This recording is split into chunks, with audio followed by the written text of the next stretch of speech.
ना हो, जहाँ पर कुछ भी ना हो, उसको बोलते हैं वैक्यूम।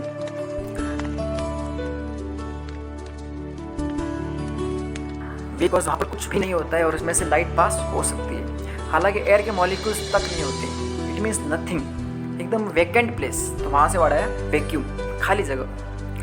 अब जहाँ वो एयर के मॉलिक्यूल्स रहेंगे तो वो जो मीडियम रहेगा उसको कहेंगे एयर। एयर भी एक मीडियम है, इसमें से लाइट पास हो सकती है। वाटर भी एक मीडियम है, वैसे ऑयल, अब जो भी इसमें से लाइट पास हो सकती है, लिक्विड, तो वो सब एक मीडियम होंगे। आई होप कि आपको ये समझ में आ रहा होगा।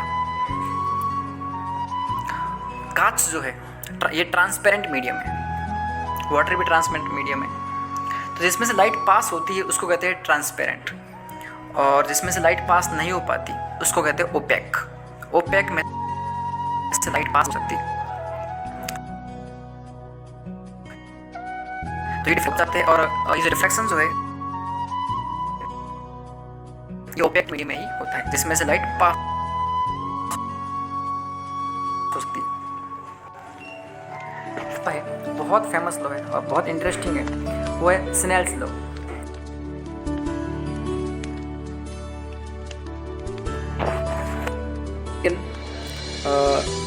मटेरियल मीन्स वो, और नीचे भी लिखा है मटेरियल, दो बार मटेरियल लिखा है। तो जो पहला मटेरियल है ये बता रहा है कि ये पहला जो मीडियम है ये क्या है, पहला मीडियम ये क्या है, ये मीडियम। और जो दूसरा जो मटेरियल है ये बता रहा है कि जो सेकंड मीडियम क्या है।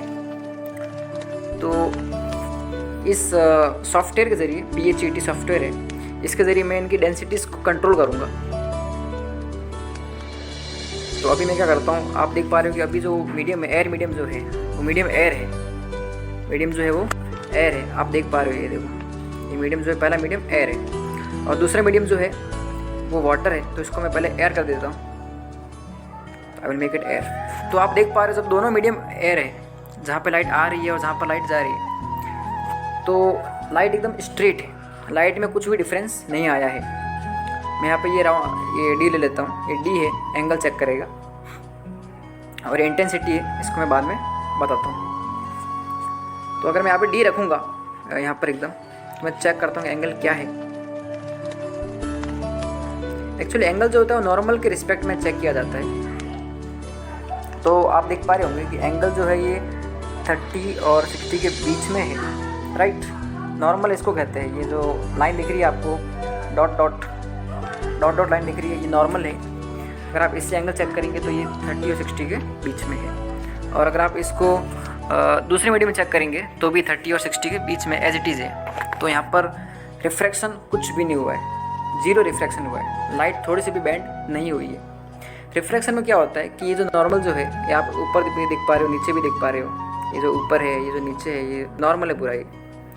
तो ये लाइट जो है नॉर्मल की तरफ या तो बेंड होगी, ये जो लाइट दिख रही है या तो नॉर्मल की तरफ बेंड होगी या फिर नॉर्मल के दूर जाएगी। तो मैटर करता है कि मीडियम के ऊपर कि लाइट जो है वो अवे फ्रॉम द नॉर्मल होगी या फिर टुवर्ड द नॉर्मल होगी। तो अब मैं क्या करता हूँ, डेंसिटीज़ को चेंज करता हूँ। पहले को मैं एयर ही रहने देता हूँ। अब आपको पता होगा कि जो एयर है ये रेयर मीडियम है, रेयर मीडियम है। एयर के मॉलिक्यूल से थोड़े दूर रहते हैं, गैस है ना, गैस के मॉलिक्यूल दूर रहते हैं। और वाटर जो होता है ये डेंसर है, इसके मॉलिक्यूल थोड़े नज़दीक होते हैं। डेंस मीन्स नज़दीक आना, जहाँ पे डेंसिटी आपने वर्ड सुना होगा, डेंसिटी, तो वहाँ से। तो एयर के डेंसिटी कम होती है और इसलिए हम उसको रेयर कहते हैं, और वाटर की ज़्यादा होती है तो उसको हम डेंस कहते हैं। तो अभी मैं पहले मीडियम को एयर रहने दूंगा और सेकंड मीडियम को करता हूँ मैं वाटर। तो आप देख पा रहे हो मैं जैसे जैसे मीडियम चेंज कर रहा हूँ, देखो डेंसिटी बढ़ा रहा हूँ। तो अभी मीडियम बढ़ते वाटर पे आ गई डेंसिटी, फिर वाटर बन गया। तो ये जो लाइट है ये क्या हो गया इस लाइट का, देखो अभी मैं एयर से लेके आता हूँ। तो लाइट जो है ये इट्स टुवर्ड नॉर्मल के पास आ रही है, नॉर्मल के पास आ रही है। तो ये रिफ्रैक्शन हो रहा है, इसी को रिफ्रैक्शन कहते हैं, इसी को रिफ्रैक्शन कहते हैं कि लाइट का बेंड होना, लाइट का बेंड होना नॉर्मल की तरफ भी होगा और नॉर्मल के अवे भी होगा। तो अब मैं एंगल चेक करता हूँ। इसका जो एंगल जो रहेगा वो मैं यहाँ पे चेक कर सकता हूँ इजीली। एंगल चेक करने के लिए आपको फिर से मोबाइल को हॉरिजॉन्टल देखना पड़ेगा, बिकॉज एंगल 0 से देखना पड़ता है। तो इसका एंगल हो गया है अप्रोक्सीमेटली 30 के और 60 के बीच में है, और 30 से थोड़ा दूर है, 60 के नज़दीक है, एकदम एक्यूरेट यहाँ पे नहीं मिलेगा। 1 2 3 4 5 ठीक है, तो देख पा रहे हो 30 और 60 के बीच में, या फिर आप 0 से 30 के बीच में देख सकते हो। टोटल 6 लाइन है, तो एक लाइन का जो वैल्यू हो जाएगा वो हो जाएगा 5, बिकॉज 5 6 30 होता है। तो एक लाइन की वैल्यू 5 है, तो 30 के बाद लाइन है टोटल 1 2 3 4 लाइन पे ये मैच हो रही है रेड लाइट। तो ये एंगल हो गया 50, एक का 5 है, तो 5 और 20, 30 प्लस 20 50 हो गया ये। यहाँ पर एंगल 50 है। और अगर आप दूसरी तरफ देखेंगे वाटर के अंदर नॉर्मल के साथ, तो ये एंगल होगा 30 के बाद 1 2 3 तीसरी लाइन पे है, तो 30 प्लस 15 45। तो यहाँ पे एंगल 50 था वाटर के अंदर, सॉरी एयर के अंदर, और वाटर में हो गया 45। एंगल कम हुआ है, राइट, एंगल कम हुआ है। तो अभी इसी एंगल के हिसाब से हम रिफ्रैक्शन देख सकते हैं कि लाइट का कितना रिफ्रैक्शन हुआ है। तो स्नेल सर ने एक लॉ दिया था, वो लॉ से हम इसका रिफ्रैक्शन फाइंड कर सकते हैं बहुत ही ईजी तरीके से। वो लॉ ये कहता है कि इस रिफ्रैक्शन, इसको हम म्यू बोलते हैं। I will take some good colour so that it become interesting for us.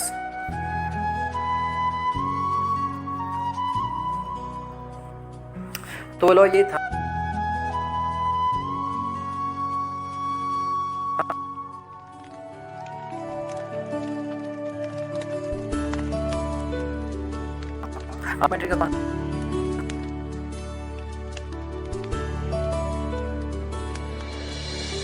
Sign are, और साइन के पास जो कोई भी क्वांटिटी रहती है, जैसे कि यहाँ पर आई है, तो ये आई है यहाँ पर एंगल, ये एंगल है, इस आई को कहते हैं angle of incidence. Incidence means गिरती कुछ चीज़ जब स्टार्टिंग होती है, तो कुछ चीज़ गिरती है, इंसिडेंट होती है, तो उसको कहते हैं एंगल ऑफ इंसिडेंस। तो अभी लाइट यहाँ पर गिर रही है, देख पाएंगे आप, अगर आप, मैं इसको ऑन कर देता हूँ, ये ऑन हो गया, तो देखो ये लाइट यहाँ पर गिर रही है, तो ये एंगल ऑफ इंसिडेंस हो जाएगा। जो मैंने बोला था कि एंगल था अपना, आई थिंक 50 था एंगल ऑफ इंसिडेंस, दहलीज जो थी इसकी, थ्रेशोल्ड, यहाँ पे जो एंगल रहेगा इसको कहेंगे हम एंगल ऑफ इंसिडेंस, जो कि 50 माना था मैंने, शायद कुछ गलती हो गई रहेंगी मापने में, मेज़र करने में, चेक कर लेते वापस। एंगल है 1 2 3 4 5, तो 5 5 25, तो एंगल हो गया यहाँ पर 30 प्लस 25 = 55, एंगल 55 है। और अगर यहाँ पे एंगल देखोगे तो यहाँ पर एंगल हो जाएगा इसका 30 के बाद दूसरा लाइन है, तो 40, एंगल जो मिला है वो 40 मिला है, 30 के बाद 2 लाइन 40। तो यहाँ पे एंगल 55 है, एंगल ऑफ इंसिडेंस 55 है, और एंगल ऑफ रिफ्रैक्शन जो है, जो आप देख पा रहे हो यहाँ पे जो एंगल रिफ्रैक्ट हुआ है ये है अपना 40। आप मोबाइल को हॉरिजॉन्टल देख सकते हो कि कितना एंगल है, ओके, बट आपको नॉर्मल से एंगल देखना है, और इस साइड भी एंगल नॉर्मल से देखना है। नॉर्मल जो है ये आप देख पा रहे हो, ये जो लाइन है स्ट्रेट, ये नॉर्मल डॉट लाइन। तो ये फॉर्मूला है mu equal to sine i upon sine r. अब साइन आई की वैल्यू पुट कर दीजिए, तो आप देखो अभी मैं कहता हूँ mu equal to sine i, तो sine 55 angle divide by sine 40। तो आप इसकी वैल्यू लॉग टेबल से फाइंड कर सकते हो, साइन 55 की और साइन 45 की, साइन 40 की डिवाइड कर लो, और आपको जो म्यू मिलेगा वो हो जाएगा एंगल रिफ्रैक्शन ऑफ लाइट। ये म्यू ये बता रहा है कि जो लाइट जो है ये एयर से जब वाटर में जाएगी तो कितनी रिफ्रैक्ट होगी, कितनी वो नॉर्मल की तरफ मुड़ेगी, तो ये म्यू उसकी वैल्यू होगी। हर एक सब्सटेंस का म्यू अलग रहता है, रिफ्रैक्शन ऑफ लाइट अलग रहता है। हर सब्सटेंस में लाइट अलग एंगल से रिफ्रैक्ट होती है, या तो वो नॉर्मल की तरफ बेंड होती है या फिर दूर होती है, बट उनकी वैल्यूज़ डिफरेंट रहती है। जैसे कि अभी वाटर है, वाटर से अगर मैं ग्लास कर दूँ, मैं ग्लास कर देता हूँ, तो आप देख पा रहे हैं एंगल और कम हो रहे हैं, तो रेयर से और डेंसर हो जा रहा है। पहले भी डेंसर था, ये मीडियम सेकंड, मैं इसको और डेंसर कर देता हूँ, ये और डेंसर हो जाएगा। तो अभी इसका एंगल जो हो गया ये हो गया है 35 से कम, थोड़ा सा 34 ले सकते हैं आप इसको। और यहाँ पर तो एंगल सेम ही रहेगा एयर के अंदर, तो एंगल और कम हो रहा है। अगर मैं ग्लास से और इसको डेंस करता हूँ तो और एंगल कम हो जा रहा है, जो कि 30 के बिलो जा रहा है एंगल। ओके, दूसरी तरफ अगर मैं इसका मीडियम बढ़ा देता हूँ, पहला जो आप देख पा रहे हो पहला मीडियम जो है वो एयर था, मैं इसको वाटर कर देता हूँ तो ये नॉर्मल से दूर हो जाएगी। बिकॉज अभी ये जो रेयर था ये भी डेंसर हो गया, ये डेंसर हो गया। अगर मैं इसको ग्लास कर देता हूँ तो आप देख पाएंगे कि दोनों ग्लास हो गए, ये भी इसको ग्लास नहीं, इसको ज़रा और थोड़ा सा ये एंगल डिफरेंस है, अगर आप इसको देख पाओ तो मैं दोनों को एकदम डेंस कर दिया, एकदम डेंस। तो अब ये स्ट्रेट हो गया, क्योंकि पहला मीडियम भी डेंसर है और सेकंड भी डेंसर है, वो भी सेम सब्सटेंस है, तो ये लाइट वापस स्ट्रेट हो गई। ओके, और अगर मैं पहले को डेंस कर देता हूँ और सेकंड मीडियम करता हूँ, मैं रेयर कर देता हूँ, तो आप देखो जैसे मैं रेयर कर रहा हूँ जो लाइट जो है वो नॉर्मल से अवे हो जा रही है। जब भी कोई लाइट डेंसर से रेयर मीडियम में आएगी तो लाइट नॉर्मल से अवे होगी। आप देख पा रहे हो ये डेंसर था पहले, सेम मीडियम, अब मैं इसको रेयर कर देता हूँ, ये मैंने एयर कर दूंगा तो ये एकदम क्या बोलेंगे, ये एकदम रिफ्लेक्ट हो जाएगी, ऐसा लग रहा है कि वो रिफ्लेक्ट हो रही है, राइट। तो डेंसर से रेयर मीडियम आती है तो लाइट धीरे धीरे करते करते नॉर्मल के अवे जाती है, और वो अवे इतनी चले जाती है कि वो एक टाइम ऐसा आता है जहाँ पर वो लाइट रिफ्लेक्ट हो जाती है, लाइट रिफ्लेक्ट हो जाती है। तो आई होप कि आपको डेंसर मीडियम और रेयर मीडियम समझ में आया होगा।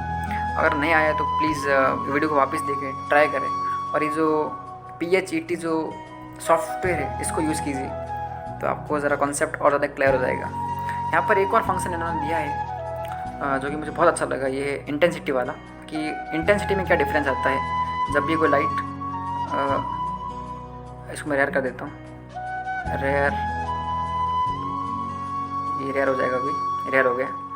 और ये जो डेंसर है तो इसको मैं ज़रा वाटर कर देता हूँ और चेक करता हूँ कि जब भी कोई लाइट रेयर से डेंसर में आती है तो इंटेंसिटी में कितना डिफरेंस आता है। तो ये मीटर यहाँ रख देता हूँ और इससे मैं चेक कर लेता हूँ। तो यहाँ पर इसकी इंटेंसिटी है 100%, जो एकदम लाइट के पास में हो। तो इंटेंसिटी मीन्स कि लाइट कितनी अच्छी आ रही है। जैसे कि डिम लाइट रहती है, एक रहती है एकदम ग्लो, न्यू बल्ब रहता है तो ग्लो करता है, अच्छी लाइट देता है, लेकिन धीरे धीरे करते ख़राब होता है तो डिम हो जाता है। डिम मीन्स थोड़ी कम लाइट, राइट। तो अभी मैं चेक करता हूँ कि इसकी यहाँ पर 100% थी, तो वाटर में इंटेंसिटी कितनी होती है, तो इंटेंसिटी इसकी बहुत कम हो गई, 90% तक आ गई है इंटेंसिटी। अब मैं इसका चेक करता हूँ, बढ़ाता हूँ और डेंसिटी, तो डेंसिटी जितनी बढ़ेगी ना उतनी इंटेंसिटी कम होती जाएगी। अब मैं इसको चेक करता हूँ, यहाँ पर रखना पड़ेगा, तो 82 हो गई है, उसको मैं और बढ़ा देता हूँ, तो 82.23, इसकी इंटेंसिटी इतनी कम हो गई है। डेंसर में इंटेंसिटी कम होती है, रेयर में इंटेंसिटी ज़्यादा होती है। तो आपने यहाँ पर ये भी समझ लिया है, जो कि बहुत इंटरेस्टिंग है।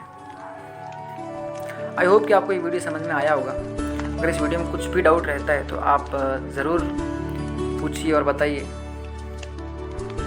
खुद से, और अगर नहीं समझ में आता है, खुद से जितना ज़्यादा समझते हो उतना टॉपिक और ज़्यादा क्लियर होता है। और कोई डाउट रहता है तो आप कमेंट बॉक्स में लिख सकते हो। यही था रिफ्रैक्शन, इसके और भी लॉज है, वेवलेंथ के ऊपर भी, वेवलेंथ में कितना डिफरेंस आता है जब भी लाइट एक मीडियम से दूसरे मीडियम में आती है। तो आज के लिए इतना ही बस। अगर आपको वीडियो पसंद आए तो सब्सक्राइब करो, लाइक करो, शेयर करो, और अगर कुछ रह गया है बोलने में तो आई एम वेरी सॉरी। और ये वीडियोज़ को ज़्यादा से ज़्यादा शेयर कीजिए, सब्सक्राइब कीजिए। Thank you so much for viewing this video. Video अच्छा लगे तो सब्सक्राइब ज़रूर करना।